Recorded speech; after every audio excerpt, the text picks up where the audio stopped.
Hello everyone, welcome to my channel study with हारून.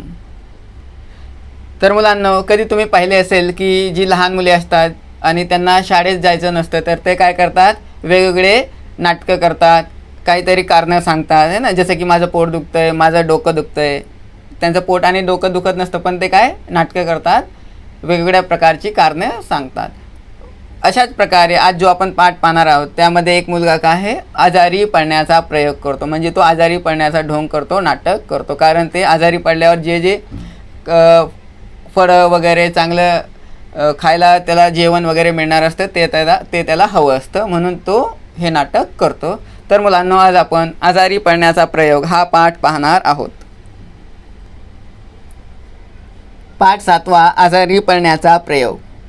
याचे लेखक आहेत द मा मिरासदार. द मा मिरासदार यांनी या पाठात काय सांगितले आहे येथे. अभी देखो इस चैप्टर की प्रस्तावना देखेंगे कि इस चैप्टर में एग्जैक्टली लेखक ने क्या बताया है, किस बारे में ये चैप्टर है. मुलाचे आजारपणाबाबतचे विचार व त्याचे दवाखान्यातील वागणे याचे मार्मिक व विनोदी वर्णन लेखकाने प्रस्तुत पाठात केले आहे. मतलब यहाँ पर लेखक ने क्या एक छोटे बच्चे के माध्यम से बताया कि तो आजारपणाबाबत काय विचार करतो, जो आजारी पडतो माणूस, जो लोग बीमार होते हैं उनके बारे में वो क्या विचार करता है, आणि त्याचे दवाखान्यातील वागणे, जब वो बीमार भी नहीं होता है, बीमार होने का नाटक करता है और दवाखाना यानी हॉस्पिटल में जाता है, वह किस प्रकार से वो डॉक्टर से बातें करता है, उसका बिहेवियर किस प्रकार से होता है, इसका उन्होंने विनोदी वर्णन किया यानी फनी वे में हमें बताया है. देखिए पहला पैराग्राफ. आपण एकदाही कधी दुखणे करी नव्हतो, ही गोष्ट ध्यानात आल्यावर मोठी लाज वाटली. अब ये देखो एक छोटा बच्चे के मन के विचार है, वो बता रहा है अपने मन के विचार. और लाज वाटली, किस बारे में उसे लाज वाटली या शर्म आई कि अपन एकदाही दुखणे करी नव्हतो, यानी मैं कभी भी बीमार नहीं हुआ, इस बारे में उसे लाज लगी या शर्म आई. इस बात पर उसे शर्म आई, वो अपने आप को कमतर समझने लगा, कम मानने लगा. और आगे क्या सोच रहा है बच्चा, छे निदान एखाद दूसऱ्या वेळी तरी आपण आजारी पडायचे होते. उसने कहा कभी कभी 1-2 बार तो भी मैंने आजारी या बीमार पड़ना चाहिए था. टायफॉइड, क्षय, निमोनिया असली मोठमोठी गोड दुखणी राहू द्या बाजूला, पण थंडी, ताप, खोकला, पडसे यापैकी काहीतरी माझ्या वाटणीला यायला हवे होते. उसने कहा कि जो बड़ी बड़ी बीमारियाँ जैसे टाइफॉइड, क्षय, निमोनिया, अगर ये बीमारियाँ उसे नहीं भी होती तो भी चलेगा, वो ये सोचने लगा. लेकिन कहे कम से कम ठंडी, ताप, खोखला, पड़से ये बीमारी में कुछ तो उसे होना चाहिए था. निदान या कम से कम पोट दुखी, डोके दुखी यातले तरी काही है ना, पोटी दुखी यानी स्टमक एक या डोके दुखी यानी हेडेक, ये उसे होना चाहिए. तो ये वो अपने बारे में सोच रहा है. आपल्या स्वतःच्या मालकीची एक ही औषधाची बाटली अजून असू नये, आणि अभी एक ही औषधाची बाटली यानी मेडिसिन की बॉटल अभी उसकी नहीं थी, उसके नाम की नहीं थी, इस बात से उसे बुरा लग रहा था. एखादे ही साधे इंजेक्शन माझ्या वाटणीला येऊ नये काय, वो सोचने लगा कि एक भी इंजेक्शन अभी मेरे हिस्से को नहीं आया, एक भी इंजेक्शन मुझे अभी लगाया नहीं गया, क्योंकि वो अभी तक बीमार नहीं हुआ था. अब देखो यहाँ पर एक प्रश्न आ सकता है कि मोटी दुखनी को क्या कहेंगे, कौन कौन से आएंगे मोटी दुखनी में, बड़ी बीमारियों में टाइफॉइड, क्षय, निमोनिया, इसे कहेंगे मोटी दुखनी. और छोटी दुखनी किसे कहेंगे, यानी छोटी छोटी बीमारियाँ, ठंडी, ताप, खोखला, पड़से, पोट दुखी, डोके दुखी. ठीक है, ये एग्जाम में इस प्रकार से प्रश्न आता है, छोटी दुखनी वो मोटी दुखनी. तो ये बात आप याद रखो ध्यान से. देखो आगे वो लड़का अपने फैमिली के बारे में बताता है. आमच्या घरात नेहमी कोणीतरी आजारी पडायचे. आजारी मतलब बीमार, वो कहता है हमारे घर में हर वक्त कोई ना कोई बीमार रहता था. आई नेहमी खोकायची. उसके माँ के बारे में क्या बताया गया कि मुलाची आई नेहमी खोकायची, हमेशा वो खांसते रहती थी. बाबांना दर 8 दिवसांनी पडसे यायचे. हर 8 दिन में, हर एक वीक में, सप्ताह में उसके बाबा को, फादर को क्या है पडसे यायचे, त्यामुळे सर्दी होती थी.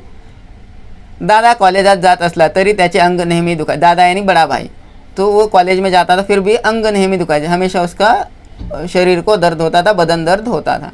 कधी कधी ताईचे हाथ दुखायचे, पाय दुखायचे. कभी ताई यानी बड़ी बहन, उसका क्या है हाथ दुखायचे, पाय दुखायचे, हाथ और उसके पैर दुखते थे.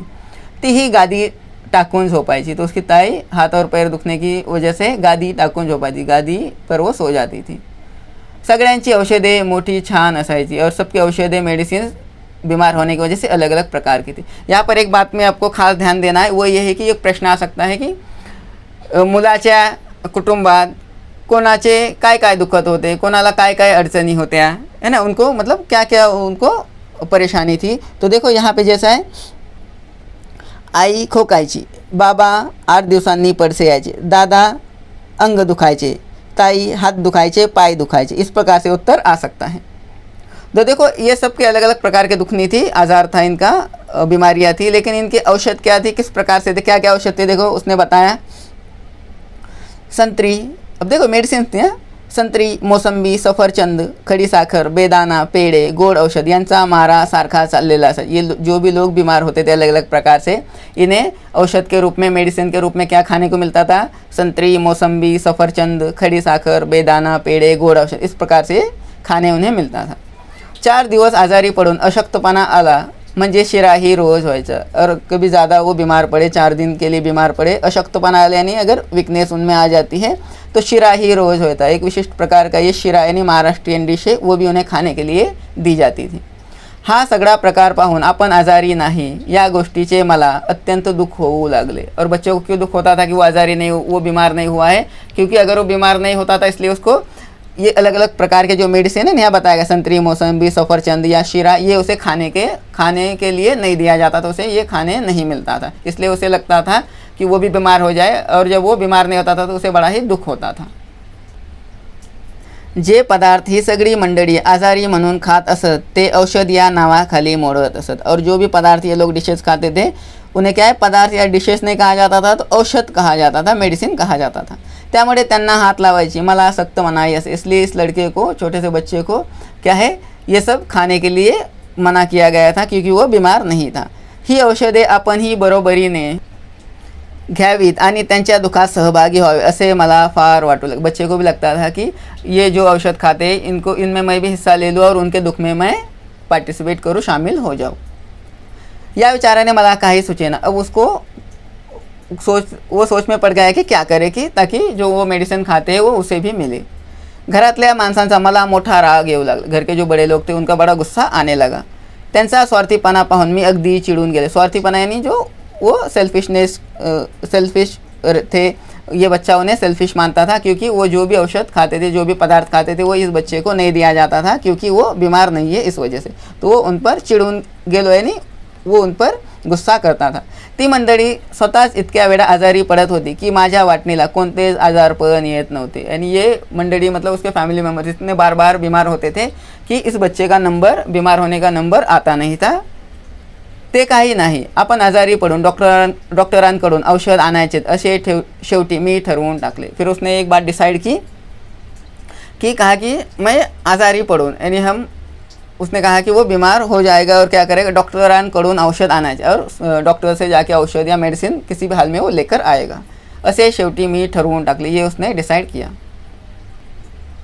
मग नेहमीप्रमाणे मी रोजच्या 3-4 बाटल्या घेतल्या आणि डॉक्टरांकडे गेलो। फिर उसने क्या किया, 3-4 बॉटल्स, खाली बॉटल्स ले लिया और डॉक्टर के पास गया।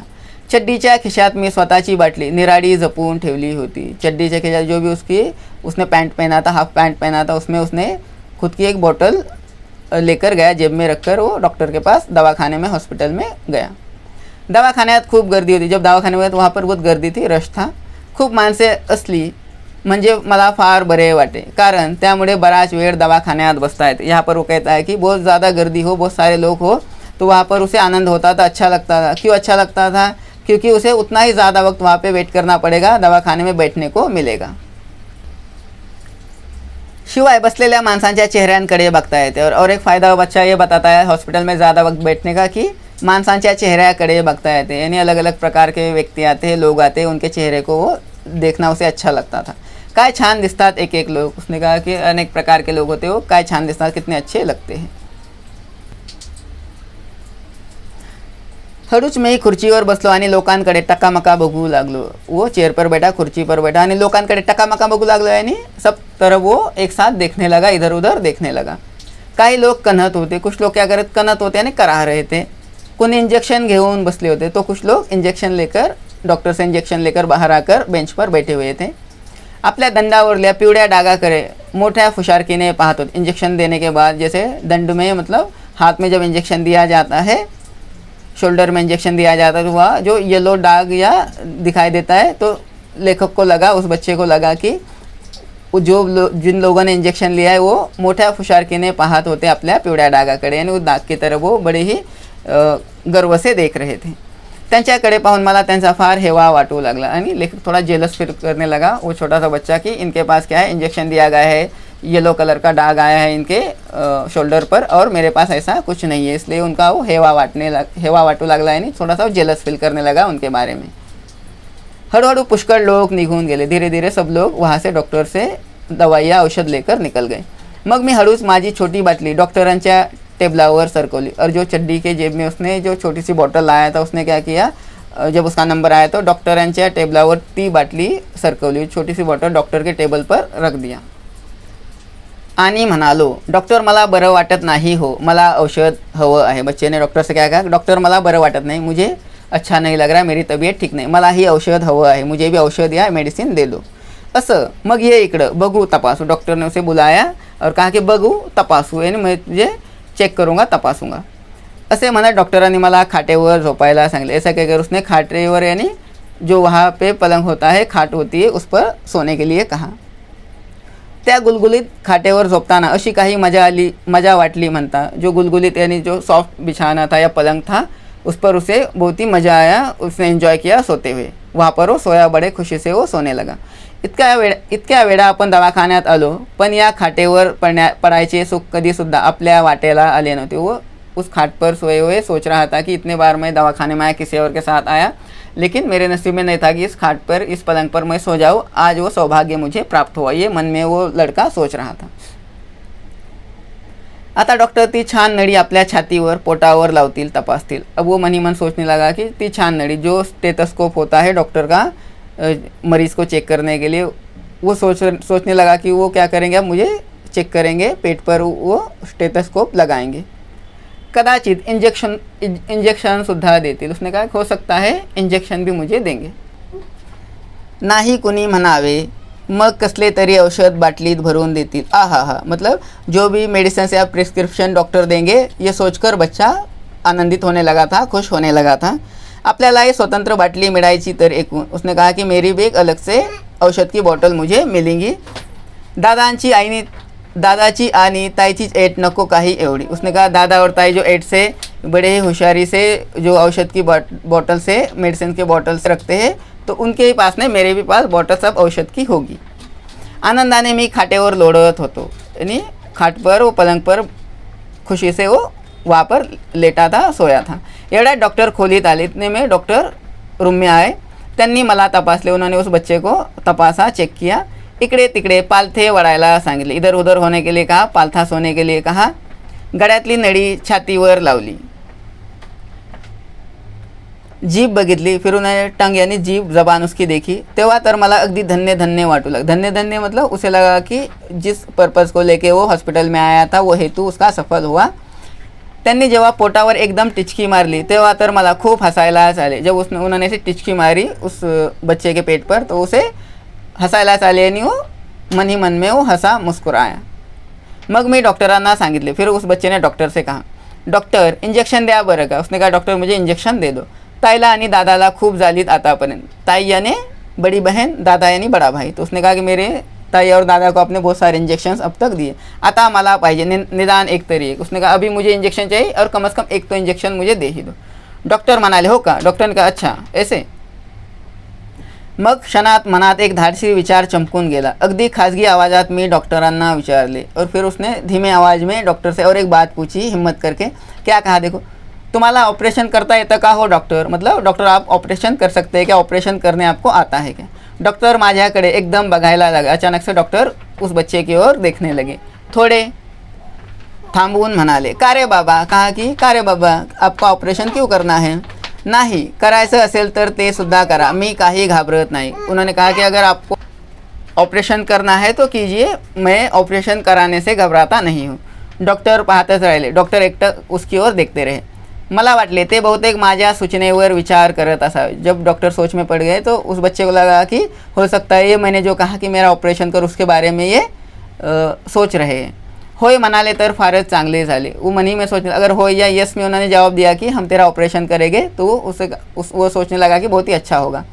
ऑपरेशन केले त्यांनी तर मग काय विचारता, तसाच पडत पडत घरी जाईन, सगळ्यांना ऑपरेशन दाखवीन। उन्होंने कहा अगर डॉक्टर ऑपरेशन कर ही देते हैं तो मैं क्या करूँगा, भागते हुए हॉस्पिटल से घर जाऊँगा और घर के सभी फैमिली मेम्बर्स को मैं मेरे ऑपरेशन की हुई जगह दिखाऊंगा, बड़ी ही खुशी से दिखाऊंगा. पण डॉक्टर म्हणाले, बरं आहे, आता असं कर, तू उतर खाली. डॉक्टर ने कहा कि अब ऐसा करो कि अब खाट से पलंग से नीचे उतर जाओ. मी मोठ्या नाखुशीनेच खाली उतरलो. बड़ी नाराज़गी से वह बच्चा पलंग से नीचे उतर आया. त्यांच्या चेहऱ्याकडे उत्सुकतेने बघू लागला. उत्सुकतेने यानी वो ये सोचकर डॉक्टर की ओर देखने लगे कि अब डॉक्टर क्या कहते. तो डॉक्टर ने क्या कहा, देखो हे बघ, तुला काही झालं नाही, समझलं ना. तो डॉक्टर ने कहा देखो तुम्हें कुछ भी नहीं हुआ, तुम्हें कोई बीमारी नहीं है, समझलं ना. यानी आप बीमार नहीं हो, समझ में आया. ठणठणीत आहे तब्येत तुझी. ठणठणीत मतलब बिल्कुल आप ठीक हो, हेल्दी हो. तेव्हा औषध काही नाही. तो कहा जब आप ठीक हो, ठणठणीत हो, तो औषध काही नाही, कोई भी औषध या कोई भी दवाई मेडिसिन आपको नहीं मिलेगी. पट जा घरी. कहा कि यहाँ से अपने घर जाओ. डॉक्टरांचे हे बोलणे ऐकून माझी फार निराशा झाली. और डॉक्टर ने जब ये कहा तो कहते माझी फार निराशा झाली. बच्चा बहुत ही उदास हुआ, दुखी हुआ.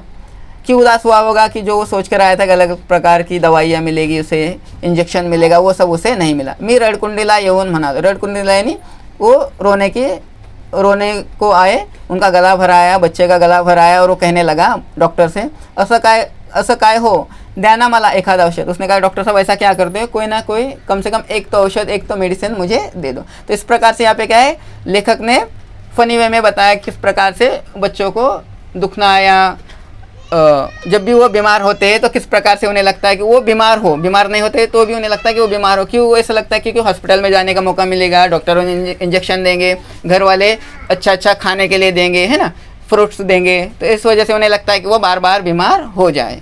तो इस प्रकार से एक बच्चे के मन का कथन यहाँ पर दिया गया है. तो इस प्रकार से ये पाठ यहाँ पर समाप्त होता है. अगर ये वीडियो आपको अच्छा लगा तो please like, share and subscribe. हा व्हिडिओ पाहिल्याबद्दल धन्यवाद.